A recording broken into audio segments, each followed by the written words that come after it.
Hello and welcome to our Case for a Creator book club or book study.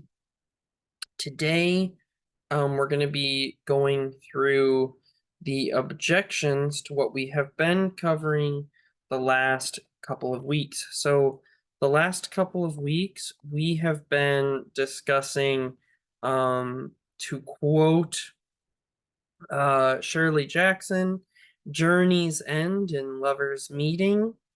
Um, by the way, if somebody who's a big Shirley Jackson fan could explain why in the end of The Haunting of Hill House, why Nell becomes obsessed with that phrase, Journey's End and Lover's Meeting, and just keeps repeating it, that would be awesome because I feel like it's significant, but that I didn't totally get the significance of it.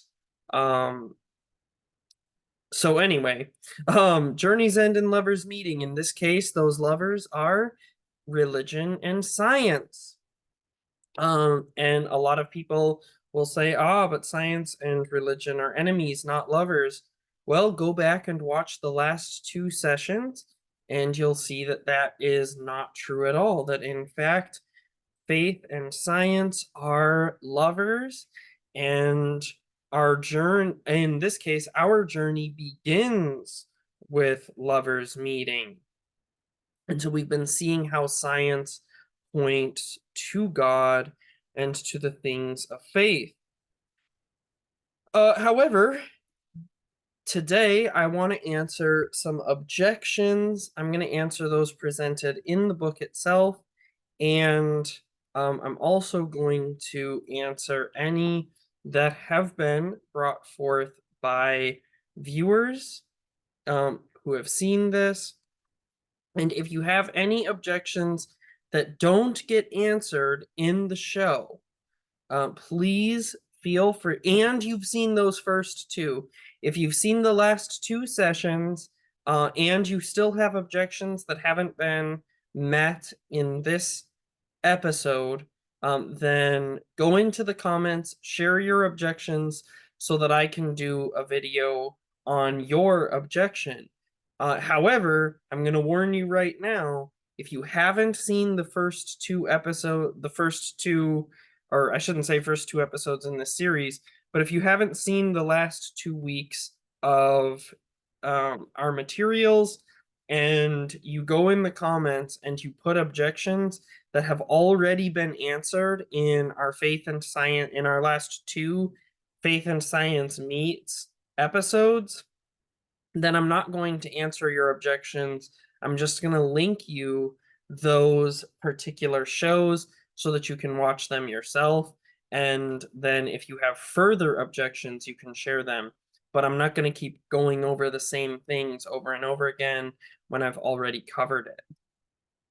So the first objection is stated on page 102, where Lee Strobel objects to Stephen Meyer by saying, if the scientific evidence for theism is so compelling, then why don't more scientists believe in God? A study in 1966 showed that 60% of scientists either disbelieve or were doubtful about God, and the percentage goes up if you look at the most elite scientists. Meyer pursed his lips to reflect on the question. Initially, I'd say that it takes time for new scientific discoveries to percolate and for their implications to be fully considered, and some of the best evidence for theism is very new, he said. Scientists who are focused on one particular field may not be aware of discoveries in other fields that point towards theism. Also, the materialistic worldview has exercised dominance on intellectual life in Western culture for 150 years. It has become the default worldview in science, philosophy, and academia in general. It is presupposed. Some who dissent from it have experienced intense hostility and sometimes even persecution that could discourage others from exploring this area or speaking favorably towards it. So, basically, the objection is why is there not a higher percentage of scientists, and particularly elite scientists or spokesmen of science, who believe in theism? Um, why, for example, do so many people who are really make themselves spokesmen for science, like Bill Nye or Neil deGrasse Tyson, why are they such rabid atheists? Well, there's a couple of things. First, Stephen Meyer points out that it takes time for new discoveries in science to really make the rounds.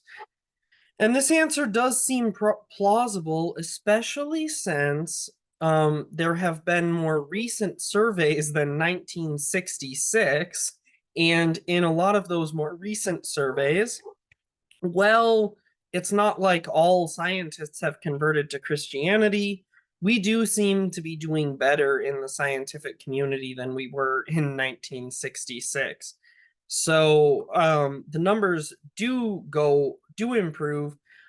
Um, but this is also why I chose this particular book for us to go through, because what I've found is that a lot of books will cover one argument more thoroughly than this book does, but when they cover that argument, um it's it's only that one argument, and then they move on to implications and that sort of thing, which is fine. But the problem is that I think a lot of people who are science minded and who are atheists can simply say, oh, okay, so this one particular discipline of science seems to be suggesting theism, but there's all these other disciplines within science that are still materialistic. And the problem is that that's just not true. So, what I love about this book is that even though it's maybe not as thorough on each individual argument, it covers a broad range of um, arguments within the scientific sphere. So that's why I chose to go through this book. And I hope that more science minded people will read this book. And I hope that more science minded people will discover these things and that we can keep improving those numbers. However, I also believe what Stephen Meyer says as a bigger issue, and that's the issue of worldview. So, our worldview, or what we call in Holy Orthodoxy our phronema, is something that in general goes unexamined. What I mean by that is that when we talk about our worldview or our phronema, we're generally talking about those things which we believe on a deeper level, things that we don't necessarily examine as beliefs, we simply assume them to be true.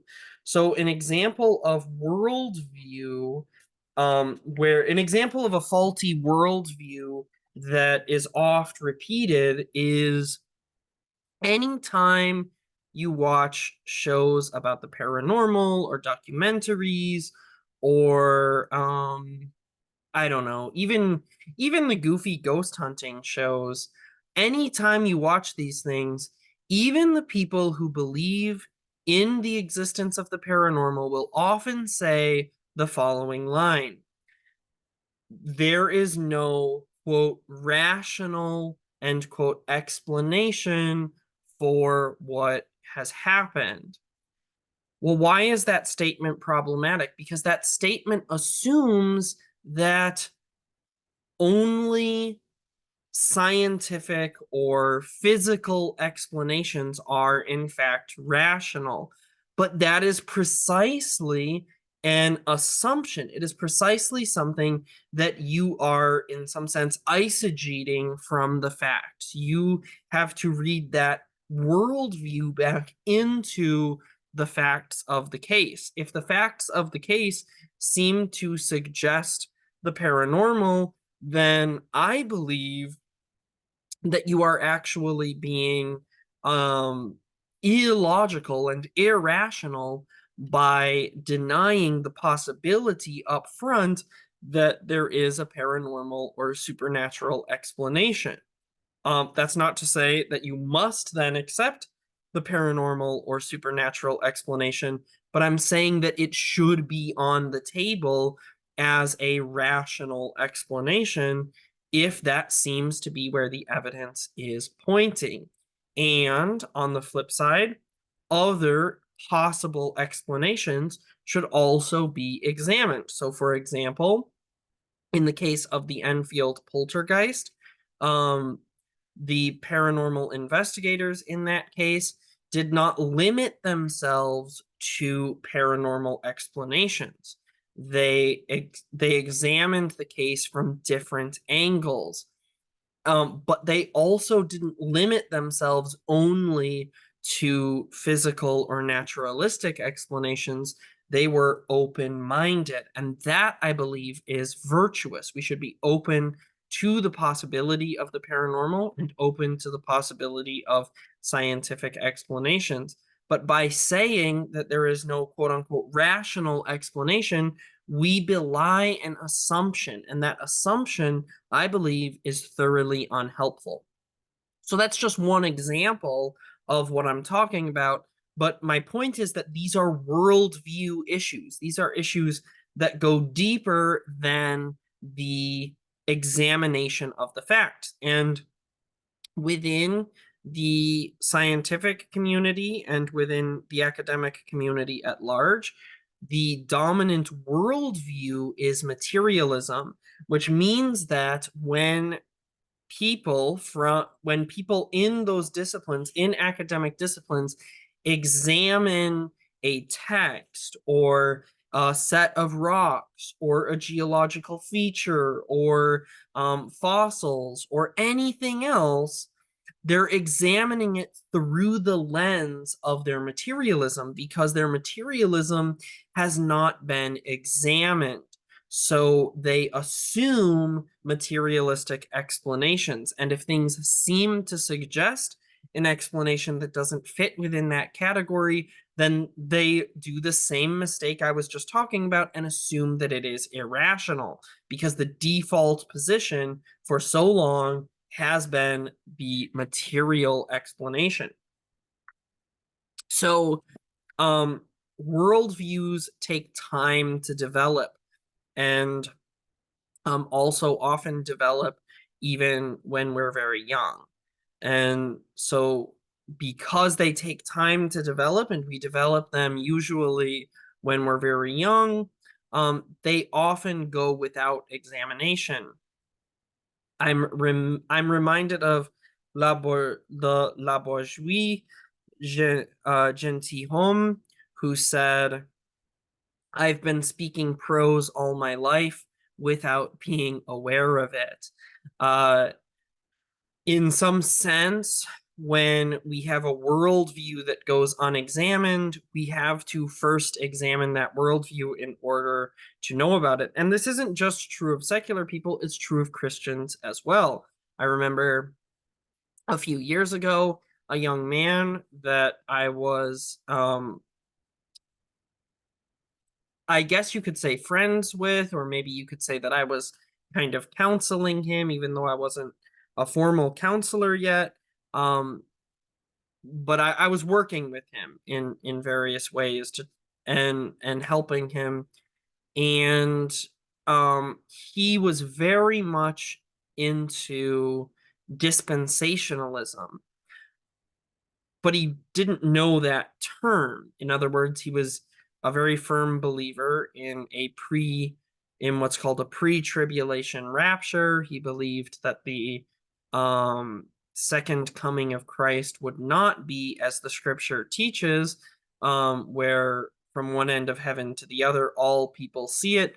No, he believed that the second coming of Christ would be a secret event that only the elect knew about, and that it would result in a second, kind of a second chance for the nation of Israel to repent and believe in Jesus. And then the nation of Israel would, for some reason, bring back all of their sacrificial system and all of this, and would resume these things. So he had this whole framework that he believed. Now, this whole framework that he believed was a worldview that he would bring to texts of scripture, but he had never heard the term dispensationalism before. In fact, when I asked him about it one day and we were talking back and forth, he objected, saying, I can't be a dispensationalist. I've never heard of that. The problem is that his beliefs very much aligned with it. In a similar way, sometimes people who are very staunch Calvinists will say something similar. I'm not a Calvinist. I just believe in the Bible. Well, the problem is that all of the conclusions you've been drawing are very Calvinistic conclusions. And so your worldview is Calvinist, whether you admit it or not, or Arminian, or whatever the case may be. I'm not trying to pick on any one group. I'm just saying that everyone tends to do this. We formulate a worldview, oftentimes without really realizing we're doing it. And then if that gets left unexamined, then we filter everything else through that worldview instead of challenging ourselves on those worldview issues. And then the last thing that Stephen Meyer talked about is the issue of censorship.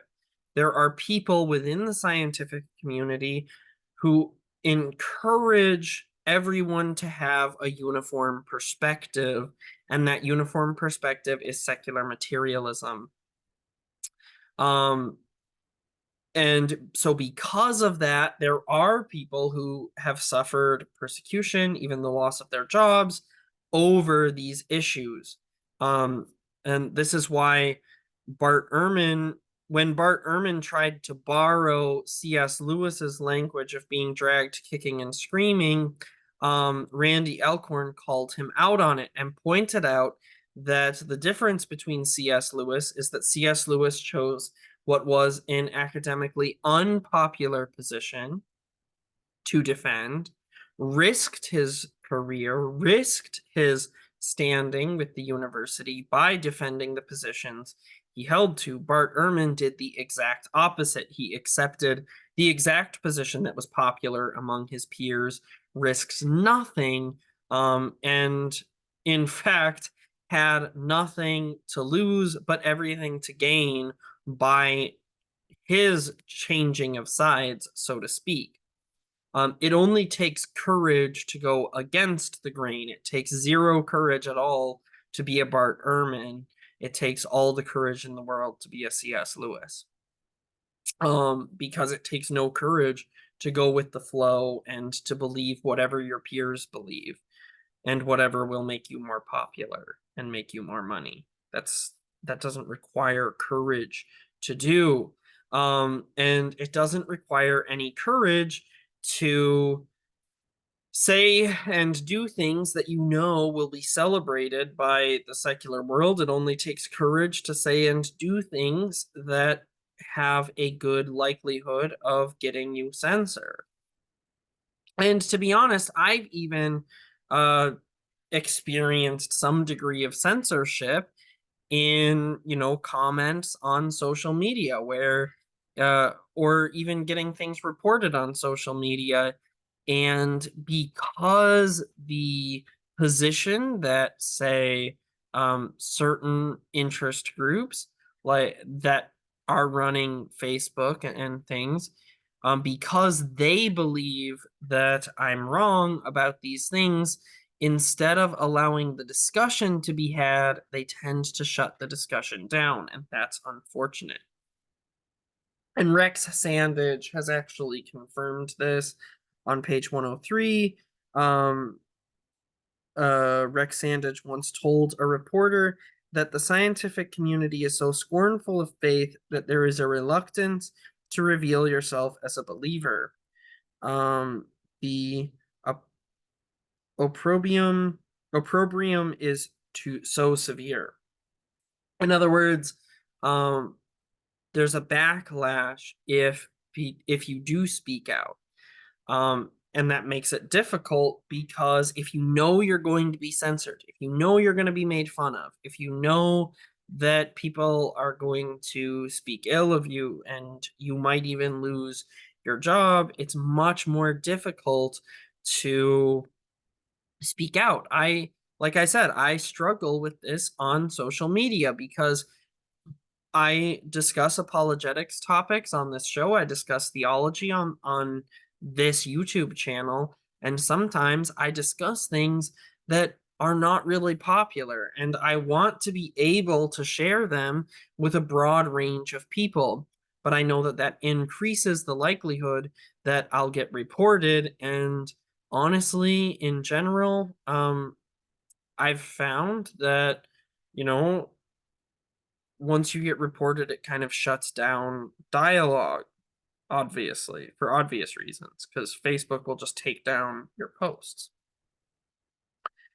Finally, continued Meyer, within the scientific culture, there are belief systems that are philosophically very questionable. For instance, many believe that science must only allow naturalistic explanations, which excludes from consideration the design hypothesis.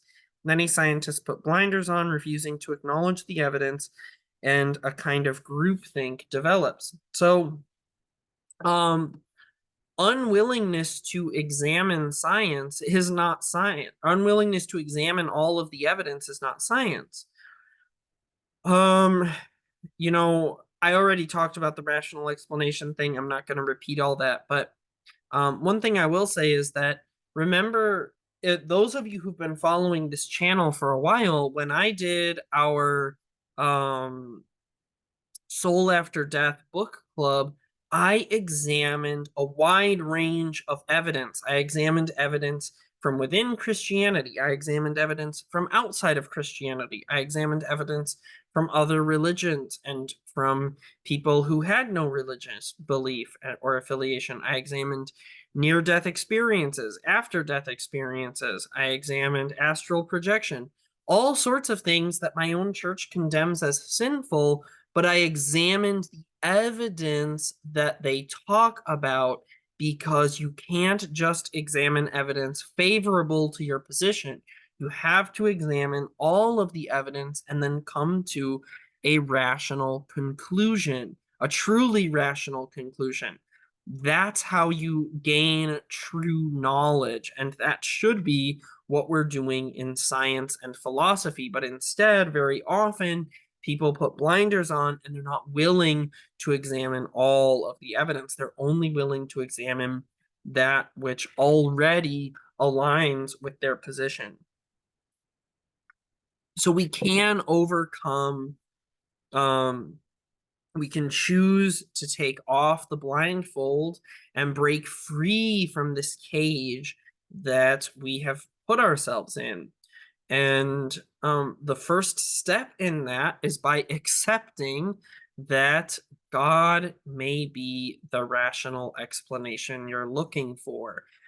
Or for that matter, if we're not talking about religion, we're talking about other things, the paranormal may be the rational explanation you're looking for. But at the very least, God may be the rational explanation you're looking for. So there's an objection to this answer to the objection.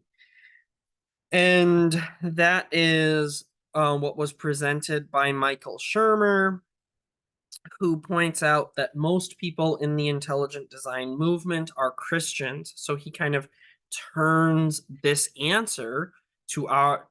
So you have the objection, now you have the answer, and Michael Shermer turns that answer around and says, but most people in the intelligent design community have an agenda, so therefore they too must not be acting rationally.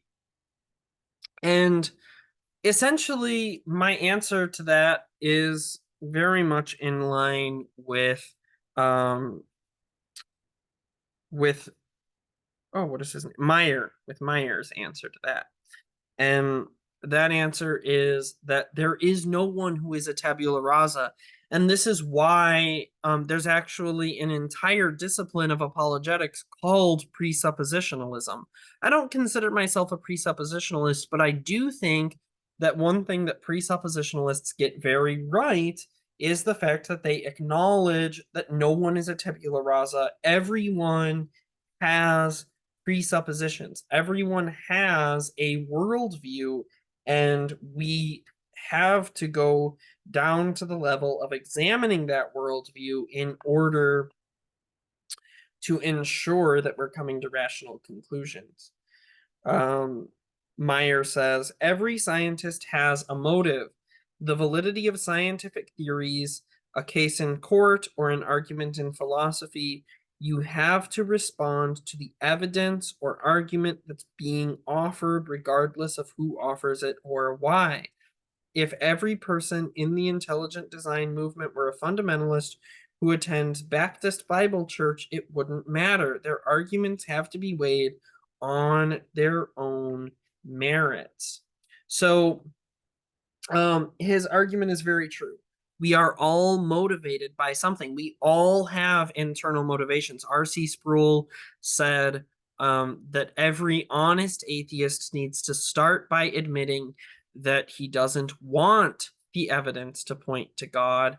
And every honest Christian needs to start by admitting that he does want the evidence to point to God. No one is beyond this. Now, I do think there are some people who become Christians, like C.S. Lewis, despite the fact that maybe they didn't want to be, and they're being very honest about that. I also am sure there are probably some atheists who have been convinced by their peers and professors and these things to become atheists, despite the fact that they would like Christianity to be true. Although I've never actually met an atheist like that. For the most part, when I talk with atheists, they definitely don't have any. They know two things: that they don't believe in God and they hate Him. But that said, I've definitely known Christians who struggled with faith, and part of the reason they struggled with faith, for a lot of Christians, part of the reason for that is difficulty with the fact that believing in God also means you believe in accountability. And for some of them, it wasn't so much accountability for themselves as for loved ones. But nevertheless, so I only share all of that to say that I don't think R.C. Sproul's axiom proves 100% true in every case, but I do think it's a fairly good baseline, and I do think that if we're honest, we need to start by examining our own motives. But also, I would point out that the intelligent design movement isn't just Christians. For example, earlier in this very study, we read that interview with Jonathan Wells in the first chapter. Now, Jonathan Wells is not a Christian.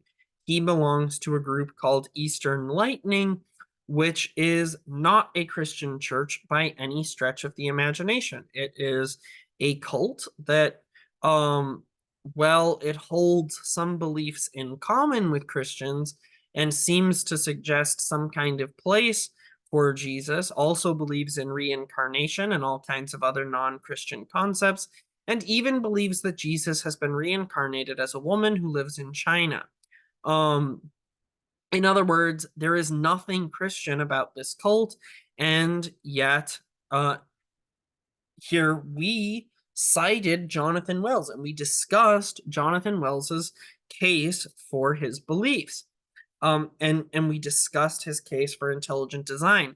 There are also lots of deists in the intelligent design movement. So this is not, strictly speaking, a Christian movement. So that's part of the reason why I said at the onset of this study that I don't necessarily think that what Lee Strobel is arguing for in this book is enough to wholesale prove that Christianity is the only true religion. But it does disprove atheism. I believe this book disproves secular materialism and, by extension, atheism, and therefore leads us to a place of examining, which faith is the true faith, at which point you have all my other videos where I prove that Orthodox Christianity is the true faith, and And I'll have more of that content as well. So I'll be going through other apologetics books to get that more thoroughly. But my point here is simply to say that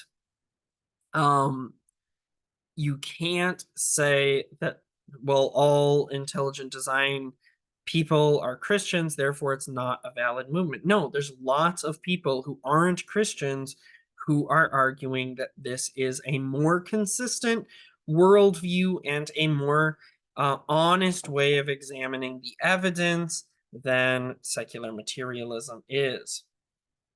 Ultimately, here's some good advice for all of us. Excuse me.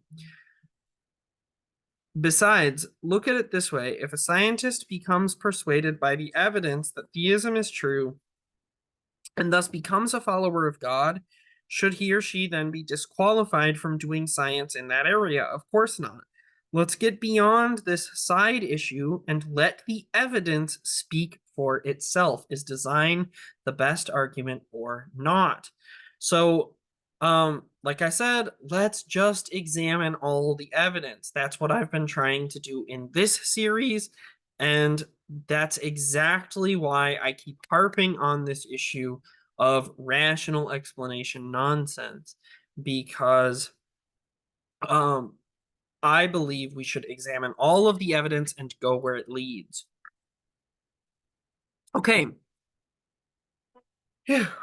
Next objection. Lee Strobel presents the objection that doesn't belief in the miraculous shut down scientific examination. This assertion is extremely common. In fact, this assertion is so common that when I read the book From Good to Great, he has a sort of appendix in that book where he repeats this, even though that book has nothing to do with science. He repeats this claim that, well, back in history, people would just say God did it, and that was the end of examination. And it wasn't until people started doing science again that they had to stop saying God did it in order to do science. That's simply not true. And in fact, Stephen Meyer says that the shoe is precisely on the other foot. He says, let's take the issue of origins, for example. The question that's asked, how did the cell arise on Earth? If you say, we're only going to let you consider answers that involve materialistic processes, then that shuts down inquiry because of all the possible causal explanations for the origin of life that intelligence could have played a role. So I, being Strobel, said, you believe that ruling out the possibility of intelligent design stifles the intellectual and scientific inquiry. End quote. To which Stephen Meyer said, that's exactly right. And I've seen it happen far too often. In other words, this is exactly what I've been saying all along. We should examine all of the evidence, let it speak for itself, and we should allow the evidence speaking for itself to be what we examine, not deny certain explanations just because we don't like them. And that's exactly what Stephen Meyer is saying, is that the reality is that we're not the ones saying to stop doing this. By the way, that historical analysis that I quoted from Good to Great is also false. People have always done science to the best of their abilities. We just have better equipment for it in this day and age, but that doesn't mean that people didn't do it in past generations. And people believing theism has never stifled the scientific process. That's simply a false claim. Now, let's labor the point a little bit. Stephen Meyer says, I don't think it's right to invoke a self-serving rule that says only naturalistic explanations can be considered by science. Let's have a new period in the history of science where we have methodological rules that actually foster unfettered seeking of truth. Scientists should be allowed to follow the evidence wherever it leads, even if it leads to a conclusion that happens to make some people uncomfortable. So, Stephen Meyer is hoping for a new era in which science will actually examine all of the evidence instead of falling back on circular reasoning and self-serving rules that demand that we only examine the evidence we like. So let's get to the next topic here, which is what's called dysteleology. So this is the next example of arguments against intelligent design. Those of you who follow me on DeviantArt will remember that as soon as I started doing this series, somebody commented on it and said, before I had even brought up intelligent design, we were still in the early stages of this series, and someone said, quote, design is anything but intelligent, end quote. That is, he's essentially making the argument of dysteleology, which is supposed flaws in creation, and supposed vestigial organs. Those are the two aspects of what is called dysteleology. One example Miller cited is the vertebrate eye. We would have to wonder why an intelligent designer placed the neural writing of the retina on the side facing incoming light.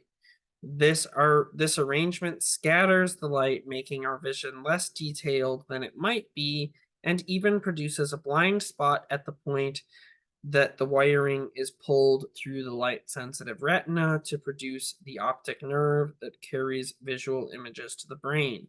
Other Darwinists, including Richard Dawkins, also have described the eye's poor structure, with George Williams going so far as to declare that it is designed stupidly because the retina is upside down.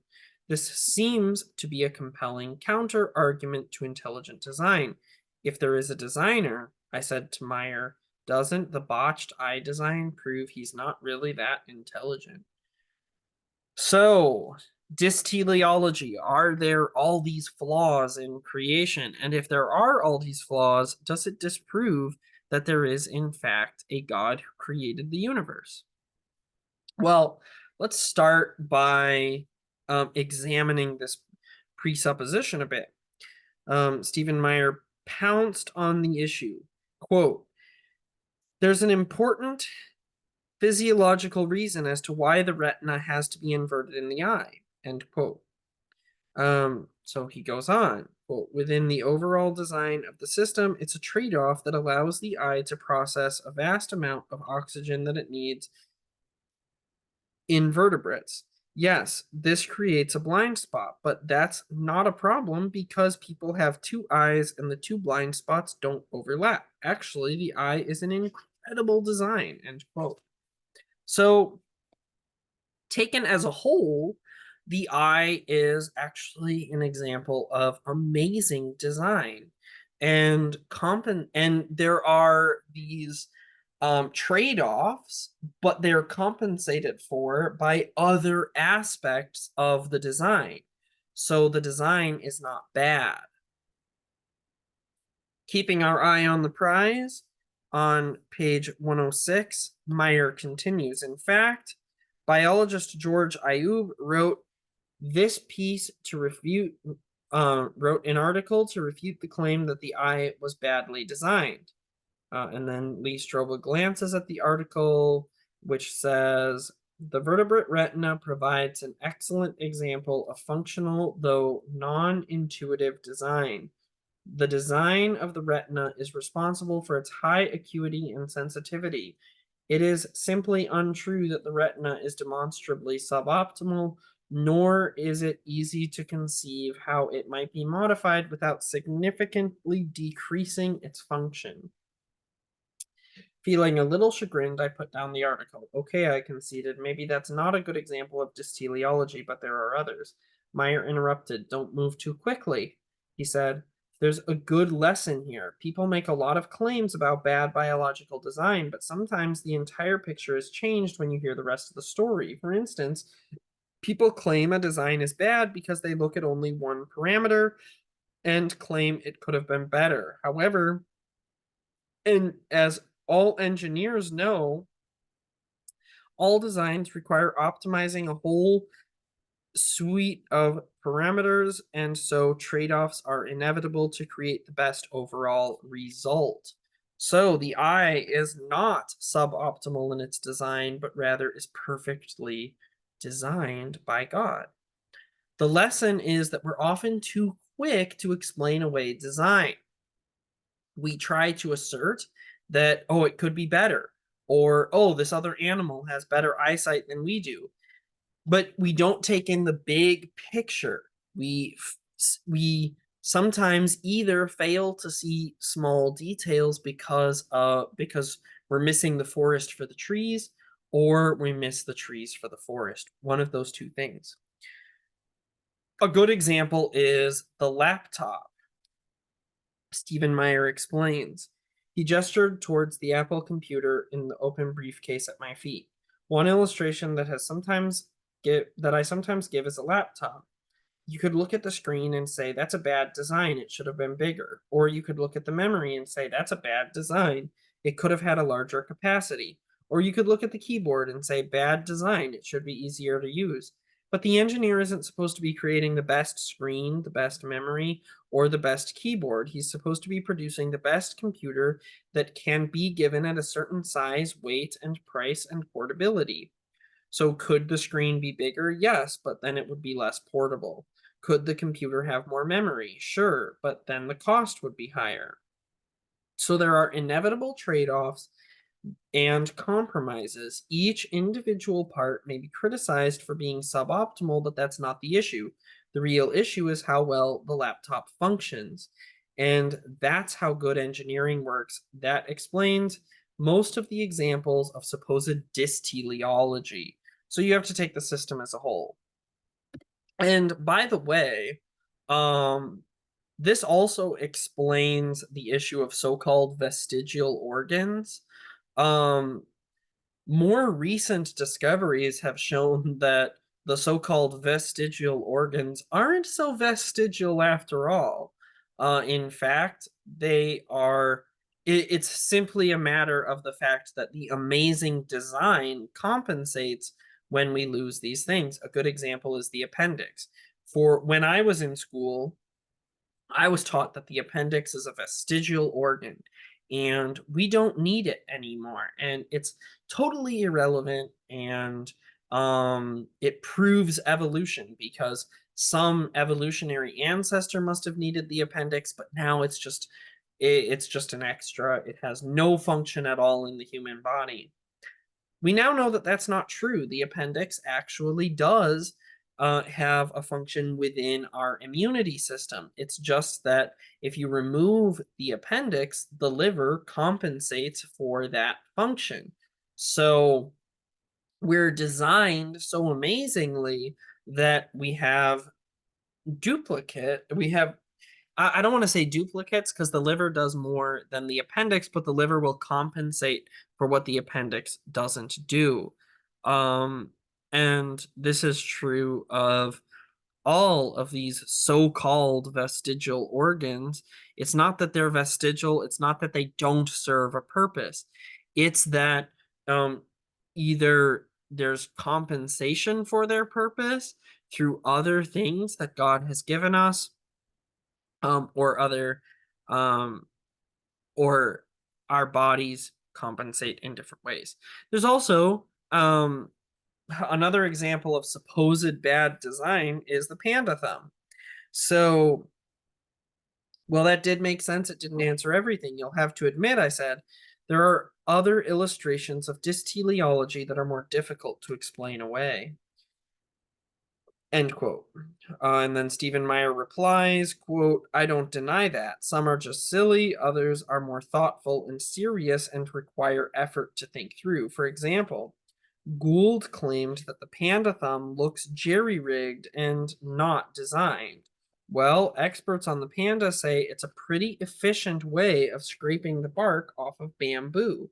The absence of a standard good design, which Gould can't provide, it's difficult to say whether this design would be good or bad. It seems to perform its function exceedingly well, end quote.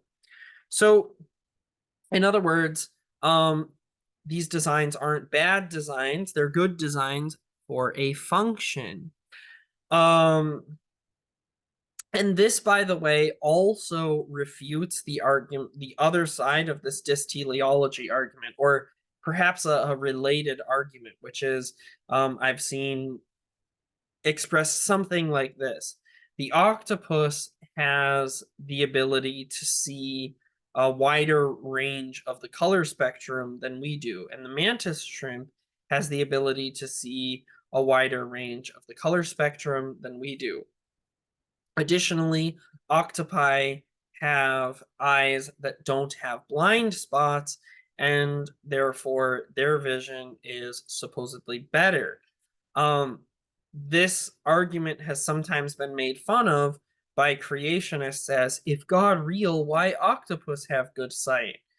And it is kind of a silly argument in my opinion, but um, refuting the argument, I think, simply takes into account that octopuses have a different range of function than humans do, and their eyes require different things than our eyes do. They require their eyes to perform a different function. For example, their eyes can only see like a meter in front of them. Our eyes can see way off into the horizon. That's something an octopus cannot do, but they don't need to. Um, because in their environment, they really only need to be able to see prey or predators when those things are a certain distance away from them so that they can either have time to swim away or attack or whatever. But they don't need to be able to see something that's far off. They also don't need to compensate for the same amount of sunlight because the water around them protects them from the sunlight. Same with the mantis shrimp. They live at the bottom of the ocean. They really don't have to be able to compensate for the sunlight. We do. We have to be able to see in a wide range of things. Additionally, cats have eyes that can see much better in the dark than human eyes can. Um, but again, that's because cats are nocturnal hunters. Humans are nocturnal sleepers. So we don't need to be able to see as well at night as cats do. Our eyes perfectly serve the function that they were created for. A cat's eyes perfectly serve the function they were created for. Now, another example of other examples within dysteleology tend to get into the issue of theology. Um, theodicy. Theodicy is when we say if God is good, then why is there suffering? Or oftentimes the argument from theodicy is said something more like the way Epicurus taught, which is if God is all powerful and all loving, if God is all powerful and all good, then that's incompatible with suffering. Um, this argument is nonsensical for the simple reason that God has given us free will. Um, and there's a really awesome book that I encourage everyone to read, and it's If God is Good by Randy Alcorn. This book is super awesome. I'll probably eventually do one of these book studies on it. I really love this book, and it covers a lot of these topics, and it's probably my favorite book on theodicy to date. Um, Let me see if I can find, yeah. However, from a biblical point of view, there isn't an expectation that nature would be perfect. The Bible says there has been decay or deterioration because evil entered the world and disrupted the original design. We're not given all the specifics on how this happened, but the biblical book of Romans affirms the natural world is groaning for redemption because something has gone wrong in the original creation. Based on the biblical account, we would expect to see both evidence of design as well as evidence of deterioration or decay, which is precisely what we find. So, in other words, this issue is the issue of creation as God created it versus creation as it exists now, which is in a state of groaning and decay. Um, However, this does step outside the realm of science and into the realm of both history and philosophy. So I won't go too far into this, but I am saying that these arguments from dysteleology and these arguments from theodicy don't actually challenge Christian faith. They affirm Christian faith because in Christianity we would assume exactly what we see, which is a world that bears striking evidence of intelligent design along with striking evidence of decay and frustrated purposes of that very designer because of the decay that has entered into creation. Interestingly, before we sign off here, I wanted to cover the faith journey that Myers himself has been on. He says, one thing I haven't told you about my spiritual journey is that for a 2-year period of my life, I was very attracted to Nietzsche's version of existentialism. Nietzsche had a different objection than the ones we've been talking about. He asked, why should God rule and I serve? This resonated with me. Why should a condition of my happiness be submission to the will of God? I sensed I couldn't be happy without him. I knew my bad lifestyle only brought about misery. So I ended up literally shaking my fist at God in a wheat field in Washington state. My point is that intellectual rebellion, the Apostle Paul talks about, is very true within my own life. Even my Christian thinking today, often I find tendencies to slide back into what Paul refers to as the natural mind. And here is where the scientific evidence for God changes me. It refines me. It helps me to recognize that despite my natural tendency towards self focus and self absorption, I can't ignore what God has accomplished in this world to let everyone know that He is real and that He is the creator and that we need to get right with Him. I see this not only in cosmology and physics and biology, but in the historical revelation of the Bible, principally in the revelation of Jesus Christ himself. He is so compelling. Einstein thought so, Napoleon thought so. This Nazarene captivated their attention, and he continues to captivate mine. I remember thinking at this one point that that if the Jesus of the Bible weren't real, I would need to worship the person who created the character. Jesus is so beyond what I can comprehend, and the evidence for God in nature constantly challenges me to a deeper and fuller relationship with him. My study of the scientific evidence isn't separate from my life as a Christian. It's marbled throughout that experience. So this isn't just about apologetics. It's about the fact that science can actually bring us closer to God. I've seen that in my own wife's life. My wife is very much a science person. She loves studying, reading science texts. She loves reading science journals, much more than I do. I find a lot of this stuff to be kind of boring and dull. I would much rather read philosophy books than biology books.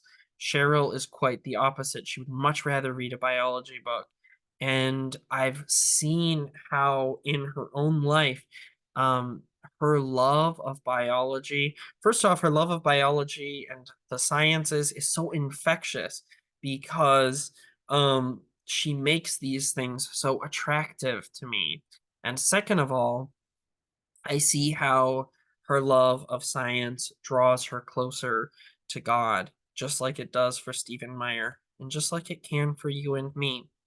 So again, just as I've finished most of our sessions so far with this thought, I want to remind you guys, don't stop at knowing about God. Don't stop at learning about what God has done in creation. Don't stop at that. Um, but know him personally as the triune God of creation. Come to the Orthodox Church, join an inquirer's class, and ask your questions there. Come to the Orthodox Church, come and see, come and join us at the Divine Liturgy and see what God does in your life. In the meantime, I will see you next week where we will be talking about the Big Bang. God bless.